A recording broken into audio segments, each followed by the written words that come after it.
you're not dancing with any beginners because you're not good enough to dance with beginners. Ooh, I disagree. No, I highly disagree. Hard disagree. Hard disagree. No. And you're like, which one? And I turn back around. Not only were there two, but there were three black guys within like the same viewpoint. And I was like, oh. Yeah. All right, welcome back. Part two. Part two of the Cool Kids saga.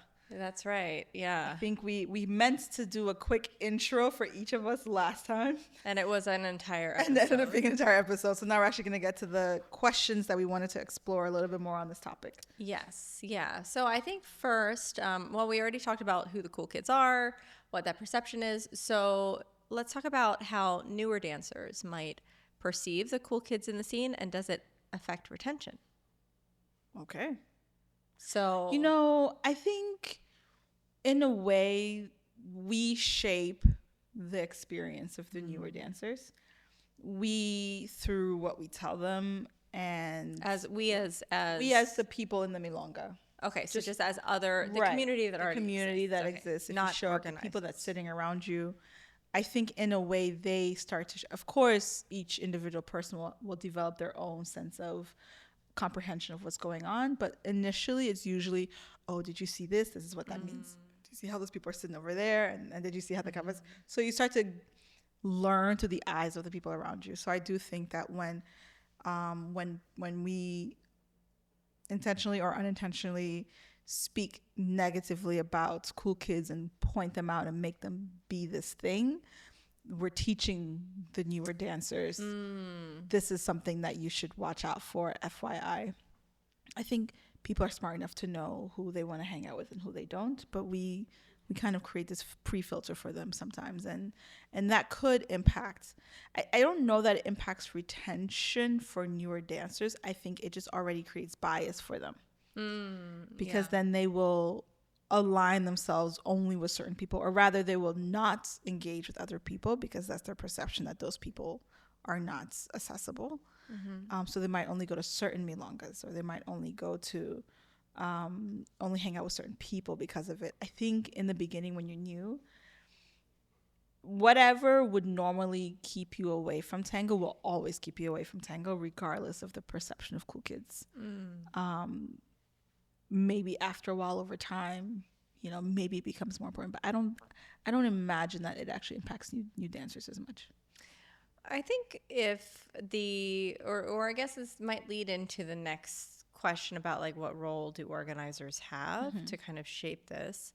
And I think like just creating a space for people to actually socialize where it's less about hierarchy of experience and more about actually just having space for conversations and for people to get to know each other and know if like, we see eye to eye, like, I think like missing that social piece of the social dance is really what helps remove this barrier, this strata of better than perception. This is perception, not that they are better, but the perception of, they think they're better than me, or they are better than me, or whatever it is, right? So for organizers, just intentionally creating that space. And I think about, I think after a cosecha, actually, this is one of the reasons I like it, is that it's in that space. So you can go have a meal, and sometimes you see a large group of people at a table afterwards, and people with all different numbers of years and miles under their feet, right? Or Easter Market, where you could go have a drink afterwards, and there was often a table of people, or two tables, two different groups of people having drinks afterwards, or chicken wings and pizza. So yeah, I guess so what you're saying then is, in a way, organizers can help to remove some of these barriers, or at least prevent these barriers from maybe being an initial stopper, just by creating more social environments for new joiners. Yeah, well, and even I think the way that you set up your space. So we were thinking about this, we have a Brazo, we've tested a lot of different seating setups, right? And what we noticed is that if we line the floor, then people are going to stay in their nuclear groups, right? They're going to go, they're like, and when you say line the floor, you mean chairs and tables that Yes. outline the perimeter of the dance Yes. floor. Yeah. So that the focus of the Milonga really is like you're sitting at a table watching the floor and looking for your next dance. But we had an event where we put all the tables in one space. And wow, it was friendly. It felt like, oh, this wasn't dance, dance, dance, dance, dance, right? It was people were talking, people were visiting, people were having a good time together. So we're going to have both, right? We'll have an event on a Saturday that is meant for people that want to go and watch the floor, but then also one that is very community focused with the idea that it is encouraging more of that and maybe hopefully dispelling the cool kids vibe. I hope people will mingle. I think there will always be people who feel that way. I don't think you can stop people from feeling insecure. But at least we can feel confident that we are putting our best foot forward to create like an equity of social opportunities for people to get to meet each other. Is that the right? I think equity is the word that I want to use. Yeah. Or well distributed. Because I mean, for a new joiner, everybody's a cool kid. That's true. Everybody, Yeah. if you define cool kids as being the best dancers in the room, to them, everybody else in the room are really good dancers. So they're just like, I don't really. So maybe the distinction comes from who seems to be more outgoing, who seems to be wearing the latest fashion trends, like you said, John, the latest tango fashion trends and such. That those things might stick out, but it might stick out as, oh, I like that. I didn't know we could do that. I'm gonna wear those pretty shoes and that pretty dress and that pretty skirt. Yeah. I'm thinking from the followers' biased mindset. Of course. Yes. Yeah. Okay. Well, what about, Wait, before we go on, okay, John? I did want to say that I do think, sort of along the lines of what you're saying, Amanda, that when newer dancers, especially if they have just a little bit more experience, maybe a couple months in, and they can tell they've been to a couple Milongas, they've seen what the community is like, people get a sense of essentially who is having more fun at the Milonga, and maybe creates a target of where they want to get to, sort of as a long-term goal. So there might be kind of a positive side to having this perceived difference in experience among different people at a Milonga. But again, like you said, Amanda, it can also be sort of an intimidation factor. It's like if you feel like you can't actually attain that, it can be disheartening as well. But anyhow, so next question. Well, really quick to follow up on that, I think if as a new joiner, you feel like even if you see that group that seems unattainable, as long as you're still getting dances, you would still be okay, I think. I think it becomes an issue when you're not getting dances and you see this other group over there. Then I think that's when mentally becomes harder to like justify why you're spending your time and your money coming out to this place and you yourself don't have a group of friends to be with, right? I don't think, or at least my perception is it's a little bit different. That it's, I feel when you first begin, I don't think it's the issue. Maybe it might feel overwhelming to be in a space where you don't know anybody, but eventually you do end up meeting, especially if you're taking classes, you're meeting other people that are in a similar place in the journey as you are. I think what happens is that people learn a certain amount and then their perception of their skill is greater than their actual skill. Melody always coming for this. It's true. It's very true. But then it's ego, because it's ego that's like, well, I've arrived. Why aren't they dancing with me? But the secret is you don't ever arrive. You don't. Yeah. 20 There's years always later. another layer. 20 years later, you're still working, right? So like if you're like, oh, those people should be dancing with me by now. I've been dancing 15 years. That's your own ego. So like I think really like some self-criticism is warranted, right? Is it your own ego that's making you feel insecure if you're labeling people as cool kids and you're like, hey, we took the same classes. I'm as good as they are, right? I think that's an ego piece. And that's not talking about that social piece we've already covered quite a bit, right? But I do think so we have another question here that I want to discuss that is kind of tied to this. So let's talk about when there is a group of people that are exclusionary purposefully, because it does happen, right? So are these cool kids insecure dancers? And they're masking their own insecurities with exclusivity, making themselves unattainable. I would ask, why do we care? For the dynamic of a community. Okay, so if, let's say the answer is yes, these people are being intentionally exclusive, then the follow-up would be what? I would probably not include them in my events, or not cater to them, not create a space for them to feel welcome to come, so they don't bring that bad vibe. Would that be like the next step reaction? I guess that's one way to approach it. Okay. Or you intentionally create an environment where why are they being exclusionary, right? Are they that group that feels they need to be exclusionary to feel better because they're also being excluded in some way, right? Are they actually being, sometimes it's a perception thing. So then if you are an organizer, can you very intentionally go and ask about it, like, hey, did you see so-and-so? Have you ever danced with them? Right? And see what that answer is. Because maybe that answer is like, I would never. I mean, we've definitely heard this before, right? And then the follow-up is why. So I do think, though, I think in the growth of Tango, it's like, you're like, I'm beginner. Oh, I'm intermediate. I'm getting better. Right. Oh, I'm an advanced dancer. I should be able to dance with everybody, right? And then there comes a point where it's like, I should be able to dance with everybody. I don't need to dance with beginners anymore. And in fact, you're not dancing with any beginners because you're not good enough to dance with beginners. Ooh. Like, can we get a refeed on that? But right? It's that if you are really, truly dancing tango, you should be able to enjoy that dance and to understand and connect and communicate even with these brand new beginners, right? So if you're excluding and you're not dancing with any beginners at all, then it's your own blind spot that's not allowing you to see the beauty in their dance. Yeah.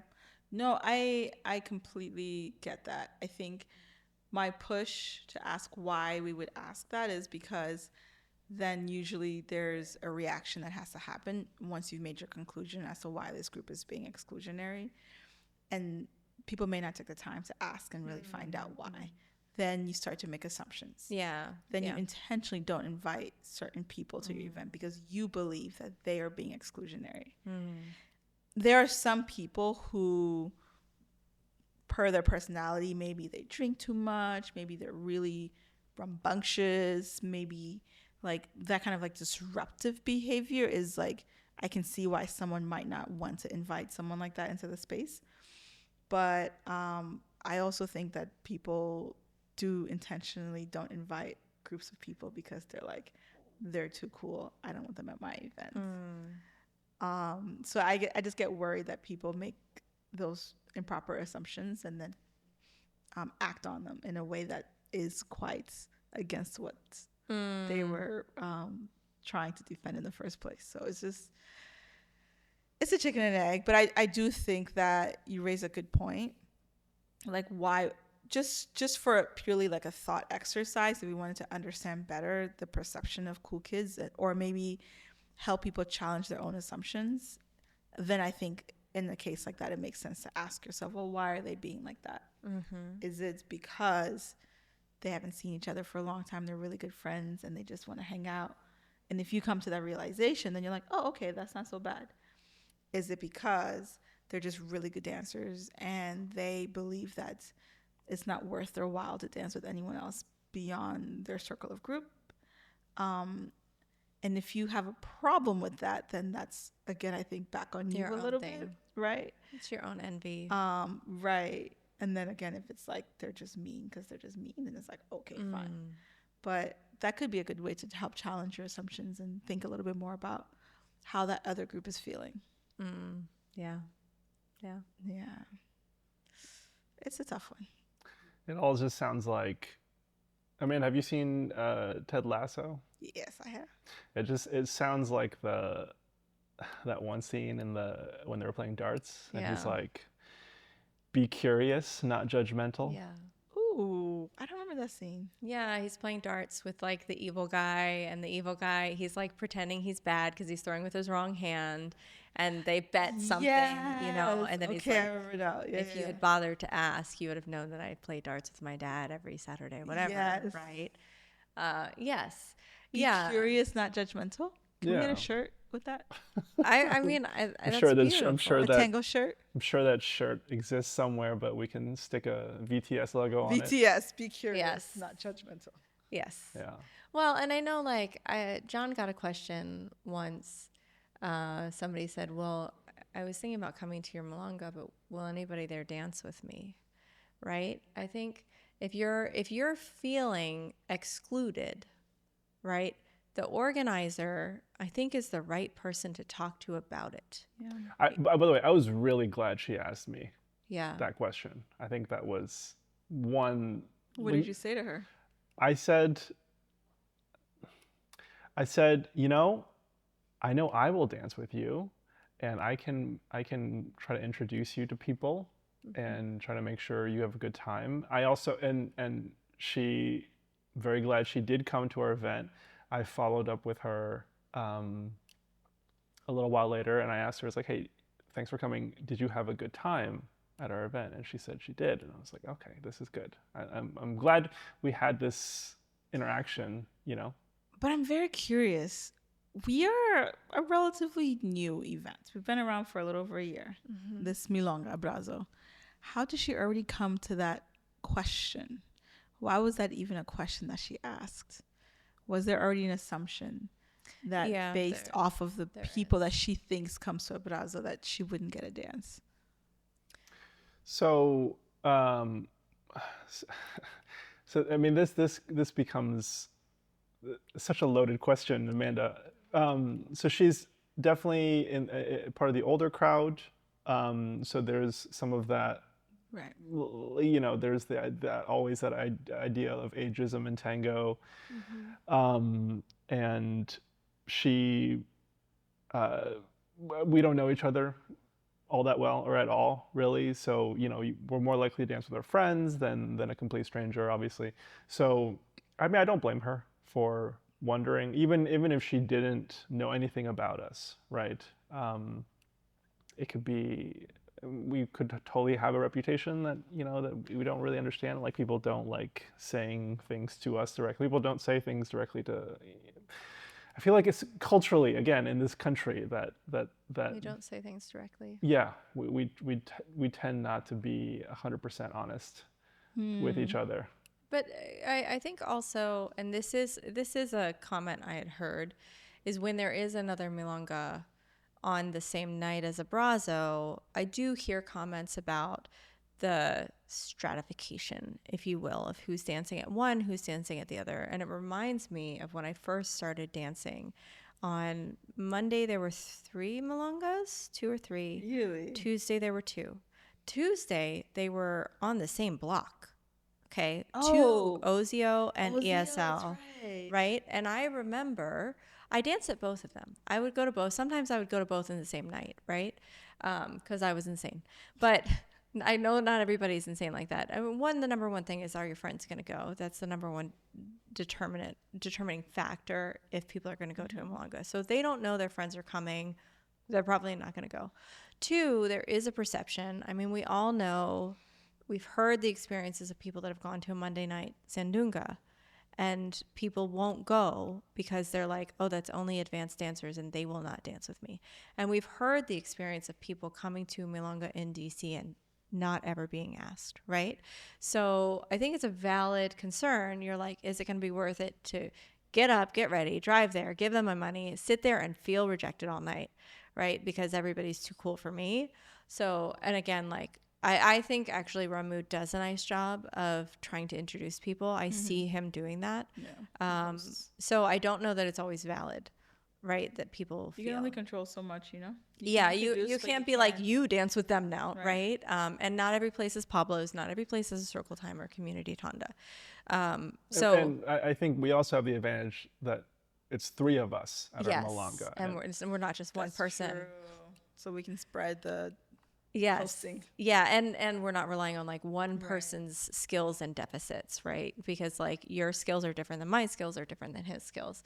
So like but we do, I think there is that like, oh, these people go to this Milonga, these people go to that Milonga.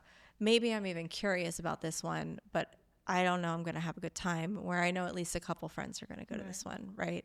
So I'm glad that she asked John. Yeah. But I personally think Abrazo is very friendly, and I think we really intentionally try to craft a space that is welcoming to people.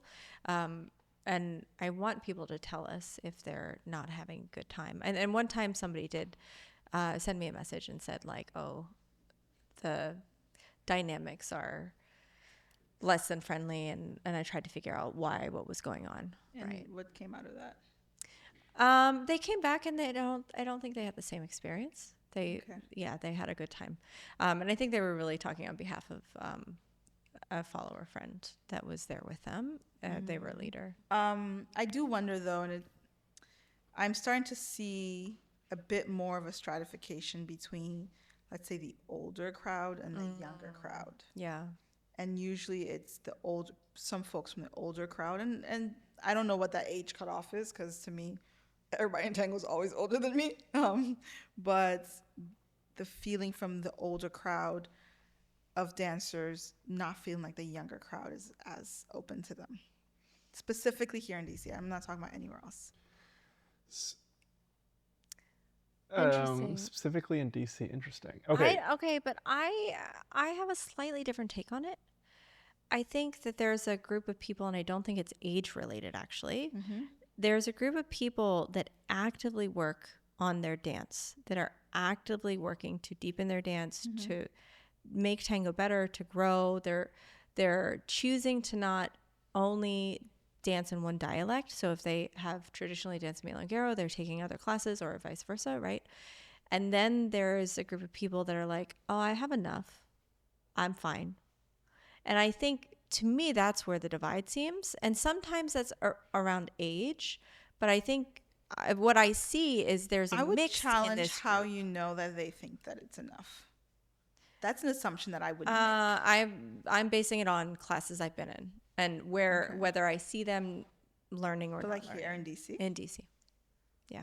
But like which classes? Because like the ones that I know that like I've heard comments from, or maybe try to cabeceo certain people and they're not dancing together. The people that are choosing to not dance with the other people, it's because they're taking classes with these people and they're growing with these people, and they feel like they're all growing together, which I think that is another episode. We're going to talk about this and plateauing and continuing to learn. But I do think in tango generally, it's very easy to get to a place where it's comfortable and then kind of just subsist. Yeah. And my perception of it is that is more of a stratification than age. Okay. I think that is a stratification. I do still very strongly believe that another very real stratification here is ageism. And I couldn't speak to, I think on both sides there are groups of people that have reached their state and they're happy. But it's not to say that they're happy with their level, but their lives are just so busy. And a lot of times it is the younger people, right, with like younger families or just more things going on in their lives that they don't have the time to invest as much anymore. Whereas sometimes the older crowd have the time and the finances actually to invest. So I don't want to speak to like level of ability to keep growing, but purely just if you're in a Milonga setting. I've seen it here a few times where I really only hear it from the older people feeling like they can't mingle with those younger people over there. So I'm just curious to know, like, how do we start to bridge that gap? How do we start, like, what do you say to someone in that moment to make them feel encouraged to go engage? Is it introducing them to the younger crowd? But again, it's like a social thing. It's the people that I'm thinking of that don't seem to have this problem are very social. There are friendships that exist across ages. True. And when I see a group of people sitting that are all of one age bracket or another, not dancing with another age bracket, it's that they are staying within their own Yeah, group, that's true too. right? Yes. So it's like, well, why doesn't that person dance with me again? But I don't even know that person. So, and the people that, from my perception, do dance with people of all ages, they also have friendships with people of all ages, Yeah. right? And I think it's kind of natural that maybe we understand each other better. We're in a similar place in life that we would start to have friendships of people of similar ages. So maybe it takes a little bit of a push to get out of your comfort zone and be like, hey, what's going on with you? Hey, my name is, Yeah. So I think maybe it's more so the people that are maybe it's harder for them to be as outgoing to go introduce themselves. yeah. And then it becomes like it's interesting because I feel like if you're older and you're more shy and you're younger and you're more shy, the younger person somehow still might have a slight advantage over the older person. But I feel that younger person is more likely to be volunteering at the door and actually meeting people. Sometimes. Sometimes. Yeah.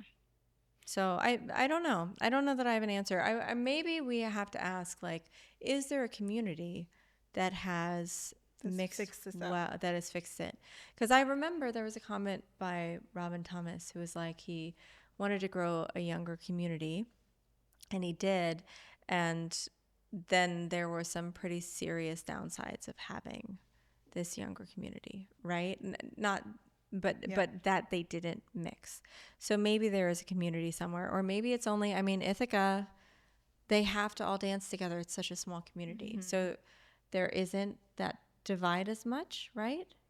Yeah, but that's just purely a numbers thing, right? We have the community, it's tiny, everyone knows everyone because you need to know X number of people to feel like you're part of something. Otherwise, it's just, I don't know, what are you playing solitaire or something, So then maybe for me then what will make me feel better is for anybody listening to this, and maybe I can start asking more, like for those who are on the older side and feel like they're not being seen, what does being seen look like for you? What type of experience would make sense for you that you would love to go out and enjoy? And it's not just to say, oh, well, if I look at someone, they'll dance with me. No, that's not what I mean. Like, what does your social atmosphere look like in a way that you're comfortable enough to approach people? I'd be very curious to know, because otherwise we're just guessing. Yeah, absolutely. I think I might start asking more people. And then maybe could we, I did like that last question that we had on the list, which is because when we talk about the perception of cool kids, and it makes you start thinking about the popular kids versus the non-popular kids, and how much does your effort and skill really matter?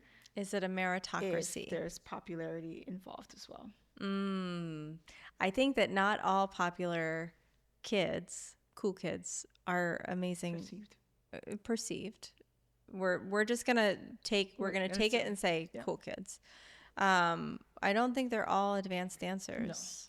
No. I think that sometimes somebody becomes a perceived cool kid because they're just outgoing, or they're around, they're friendly, and they're around. They're always there. Yeah, bigger, more visible people. Yeah, or they're giving something of themselves more than showing up and just dancing, right? Or they are perceived to be more attractive. Oh, that yeah, we didn't really talk about that, and that is a piece of it. That is, yeah. Attractive, but attractive is subjective. Yes, but there's still some generalizations that can be made within even the tango world, which is very diverse. But there's still a generalization about what certain people look like, that you could say that girl is attractive. She's likely going to get more dances than another girl. We make that statements all the time. I want to say from my lived experience that it's more about confidence than attractiveness, because somebody that I disagree.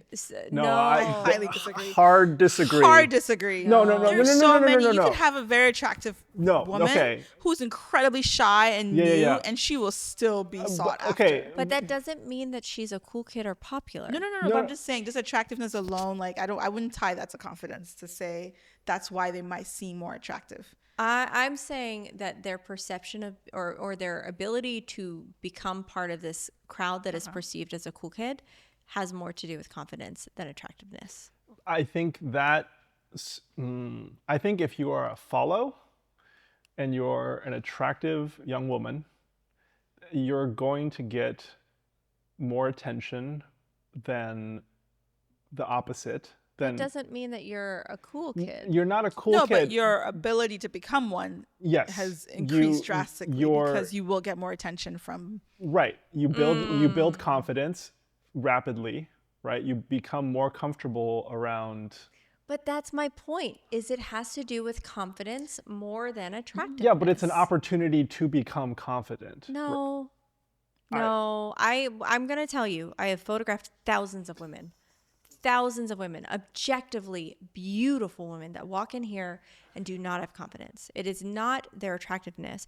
It may set you up to be able to develop that skill more, but if anything, I will say that there are some objectively stunning drop dead beautiful women that I have photographed that were self-deprecating and ripped themselves apart. Yeah. Right? Okay. So, and I have had women that objectively, let's say if we were going to do a 1 to 10 scale, maybe they were a 4, that walked in here with a swagger and a confidence. You stood 1 minute in their presence and you were like, wow, right? It is the confidence and the way that they carry themselves more than their level of attractiveness. If you're talking about maybe becoming a cool kid, that's one thing. But I think I don't think that was a statement that I was reacting to. I think what you had said more was around like people who are more attractive just getting more opportunities to dance, period. No, but I'm saying to be perceived to become a cool kid. I'm saying I think that your ability to grow in tango is going to be accelerated if you're objectively attractive, because that's what happens, right? More people are going to be able to get more experience. Right, because there's that underlying like subtext, unfortunately, right? But I think if you have two people that come in and one is attractive but very insecure, and one is very confident, not cocky, but confident and sure of themselves and comfortable to interact with. The confident person, I think, will grow at the same rate as the attractive person. Maybe faster. More. Yeah, maybe faster, because people will feel more comfort with them. Right? Because like you're dancing with somebody, it doesn't matter how attractive they are. If the whole time they're sorry, it's going to lessen your desire to dance with them again. Right. So I don't know. Yes, we know that attractiveness, we know age does factor in, but I think it's more confidence.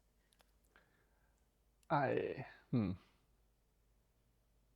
if you have both, well. Sure. No, and so you know what? I agree with you. I think there are other. It's not the only deciding factor, obviously, attractiveness.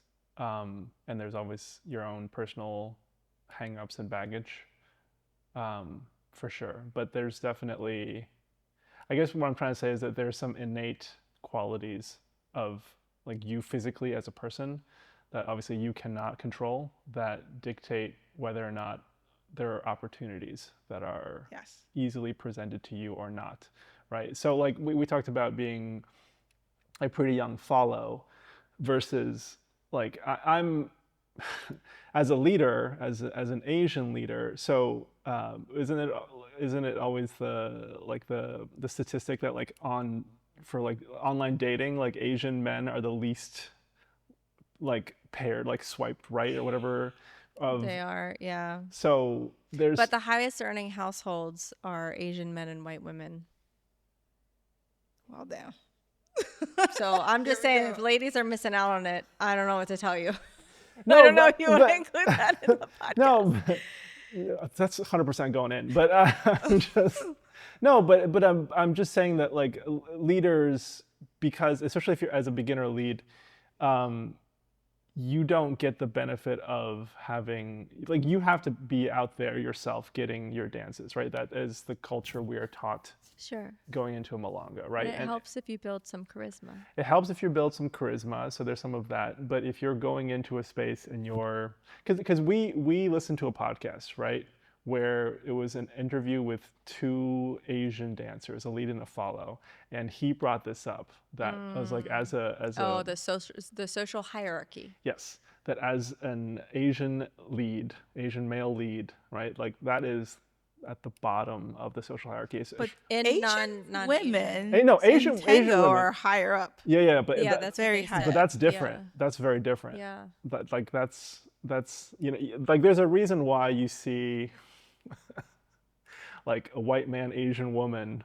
far more than Asian man white woman as a couple. Yeah. There's a lot underlying. That's there. lots to unpack right there. Yes. Well, and like not to mention if you're black in tango where there's not a lot of black people, right? Which is why I think for me, it was a bit of a struggle coming up. But I'm still going to But- maintain that DC it's growing in this regard. I think like our scene is getting more diverse and I think more people can feel like this is a space for me. No? I will say the other day, I was at the Milonga and I turned to, oh, it was you. It was me. Yeah. Okay, now I can't say because then people know where it was, but I turned to you and I was like, oh, I forgot. I was like, oh, like that. I forgot what I was just pointing someone out like that I hadn't seen or something. And I was like, Yeah. oh, this guy. And you're like, who? I'm like, the black guy. And you're like, which one? And I turned back around. Not only were there two, but there were three black guys within like the same viewpoint. And I was like, oh, Yes. we've got Yeah. options. No, it was that question to me like made my heart lift so much just to see more black people on the dance floor. But I'd be curious to know from their experience whether or not having more black people in the room is making any difference for them. There's a whole other world of discord around how black people treat each other within tango as well. And a lot of times black women feel snubbed by black men who will prioritize the white women over them in a way to maybe gain higher standing or viewing in the tango scene. I don't know, but that is a thing. Anyways, we should come back to this topic and maybe invite some other folks on the show to also talk about it. Yeah. But and you know one thing I think that we're even leaving out is just talking about like being physically perceived as being more attractive as a woman, right? Like that makes me think of how much more challenging it is for like our queer tango friends, especially our non-binary queer tango friends who might appear or not appear like who may display or not display as one gender or another, and like the perceptions that go into that and the attractiveness that's formed there to or not formed or not considered to consider that person like good enough to dance with, like just purely on like attractive level, because of like your own biases about what the person looks like versus their gender, or just not feeling, you know, we need to have a whole conversation on like queer tango space and their experiences in the non-queer tango space and how incredibly disheartening it is. But yeah. So in the end, do we have an answer to this question if tango is a meritocracy or a popularity contest? I think it depends. I think it it's a depends what mix. space you're in too. Right. I think at times, well, I think at the end of the day, it's a popularity contest, but meritocracy feeds into that. Because when you are a good dancer, regardless of how you look, over time, that will be perceived and felt by people, right? So then you get more dances. So you become more visible. Then you become more popular. I think so it leads at the end of the day to being more yeah well-known, more out there, more social, more outgoing, because that's ultimately I think the social component is so important, and to treat, I think there's just a lot of unknowns in tango that we make assumptions to cover those holes in our knowledge, and maybe it would serve us better to actually find the actual answers instead of assuming. You know, being curious, Amanda, right? Yes. Yeah. Well, and I think related to this question, we're going to talk shortly about plateauing in tango. And I think it's related.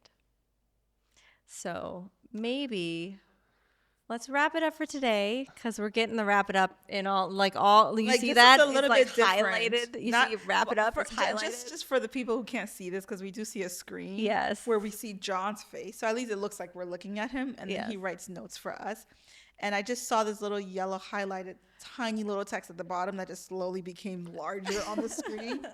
And usually it's like wrap it up in all caps with exclamation marks. Yes. But this time it feels a little personal, because this time it's like, we do need to wrap it up. That's right, and it's highlighted. And it's highlighted. We've been going for like 40 minutes, and This is part 2. And this conversation has become so like I really enjoy this conversation, but we've definitely run People the are gamut. going to Yeah, just stop listening after the first 20 minutes.